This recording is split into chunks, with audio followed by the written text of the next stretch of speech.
बुलढाणा तुम्हाला आधीचं आणि आताचं कसं वाटतं? बुलढाण्यात एक गोष्ट चांगली की अजूनही आपली संस्कृती टिकलेली आहे.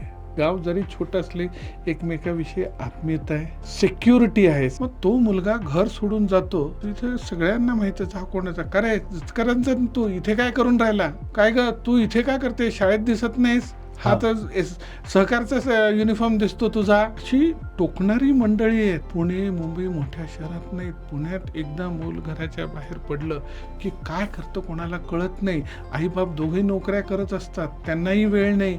संध्याकाळी ते मूल येतं आणि आपण ह्याच भ्रमात राहतो की मुलगा अभ्यास करतो, आणि जेव्हा तो बॉम्ब फुटतो तेव्हाच आपल्याला कळतं की मुलांचं काय होतं. त्याला अटकणारं कोणी नाहीये, हटकणारं कोणी नाही, रेस्ट्रिक्शन्स काही नाही, आणि त्याला द्यायला वेळही कुणाला नाही. आई वडिलांनाच वेळ नाही तर आजूबाजूचे काय वेळ देणार. इथे सगळ्यांना वेळ देतात आणि आत्मीयता एकमेकाविषयी. आज मी माझ्या मित्राच्या मुलाला किंवा एखाद्या जे माझ्या गल्लीतल्या मुलाला टोकू शकतो, मी विचारू शकतो, आणि एवढा मला कॉन्फिडन्स आहे त्याचे बाबा मला काही म्हणणार नाही. हे बुलढाण्यात होऊ शकतं. बुलढाण्यातच होऊ शकतं.